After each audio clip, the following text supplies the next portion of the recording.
and Ana Navarro is a Republican and CNN political commentator. Welcome to both of you. Thanks, Carol. Thank you. Nice to have you here. Jesus, you were in that meeting with Mr. Trump on Saturday. So is Mr. Trump going to deport undocumented immigrants or not? Well, we talked about different issues, and obviously immigration was one of those issues that we talked about. It was a private meeting, but I can tell you that Mr. Trump is now open for suggestions from Latinos. That's why he opened his doors to invited us. So just along those lines, and I just want to expand on that, Jesus, so does he want ideas from this Hispanic council on how to treat these undocumented immigrants? And might that mean that he's no longer thinking about this deportation team deporting all of them? Well, absolutely. He wants ideas, and obviously that's why he invited us. One thing that I did, notice, and it made me very comfortable, is that he is observing, the situation. He's taking notes about what we have to say, and I'm sure the campaign will consider our advice, and they will definitely work on policy. We can't speak for the campaign. We're not part of the campaign, but definitely we talked about different issues that concern our communities, the Latino communities. So Ana, you and a lot of other Hispanics and Latinos are opposed to Mr. Trump. A recent Fox poll showed, this was a poll taken just about 3 days ago, or released 3 days ago.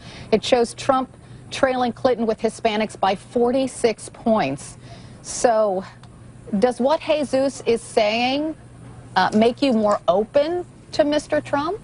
No, listen, as far as I'm concerned, he burnt those bridges a long, long time ago.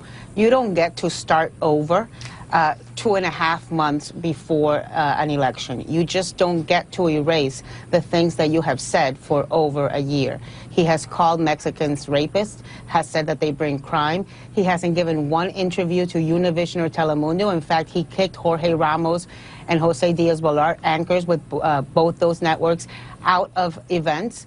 He has focused, laser focused, really based his campaign on attacking Hispanics, attacking immigrants like piñatas. I don't hear him ever talk about the positive stories about immigration. He has people like Joe Arpaio standing in front of a wall during the Republican convention and goes on to give one of the longest speeches, nomination acceptance speeches in history, where he focuses on all the bad things that some immigrants that have come here have done, not any of the positive stuff.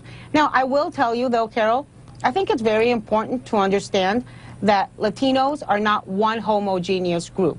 And immigration is not the issue that defines Latinos and Latino support. And, I think, look, if Mr. Marquez is doing what that group did, if what they're trying to meet with him and maybe expand his horizons so that he's not so ignorant about Hispanics, great for them. I respect their choice. Now, I will tell you, I will stand with the other 85% of Latinos for whom Trump is just not an acceptable option. You don't get to beat us like piñatas for a year and then come back at the last minute and try to make nice. Too late.